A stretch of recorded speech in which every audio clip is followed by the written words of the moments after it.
This is Shay Eskew. Thanks for tuning in tonight. Tonight's a little heartfelt moment. It's kind of interesting. I've been toying over the past few months about how much is sharing too much as far as it relates to my burn experiences. And for over 25 years, never really shared much about it for fear that, one, I didn't want to trouble anybody, didn't want to sound like I was complaining, and two, was fearful that people might think I was seeking attention or seeking sympathy or wanted them to look at my situation and I guess give me special considerations.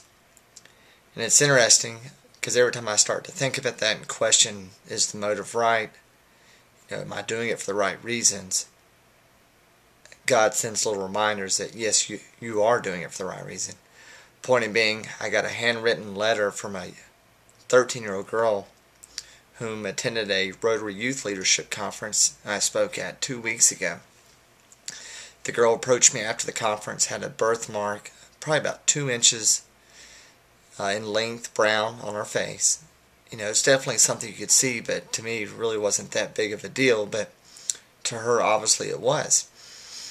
And she came up to me after the conference and says, Mr. Eskew, which trying to make me feel like I'm 55 years old, she goes, because of you, I'm now at peace. She goes, this birthmark has bothered me my entire life.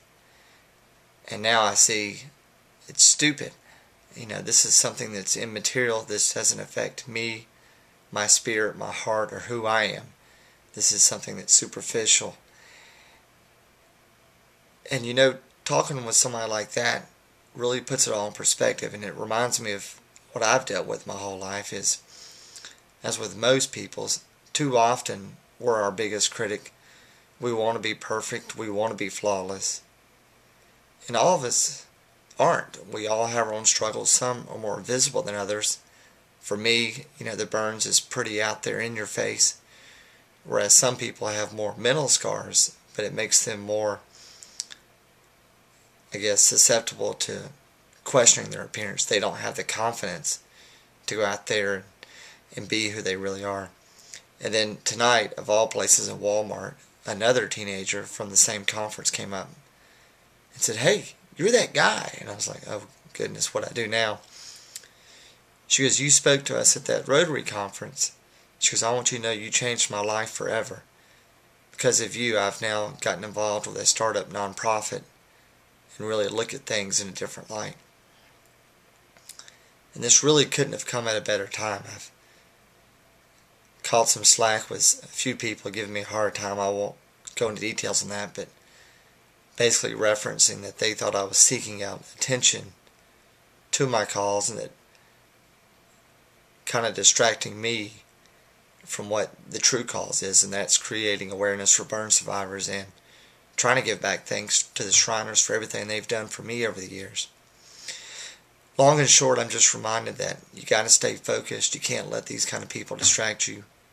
If you know what you're doing is pure and it's true and that there is a greater cause, you just have to ignore other people. Because I think so many people that if they don't feel their calling in life, really want to bring other people down because they can't understand or fathom how some people can be so content with who they are and their place in this world. But anyway, I hope that helps shed some light on things. I'll continue to share things that I ponder in my head, and I always welcome your suggestions. This is Shay Eskew. Thanks and good night.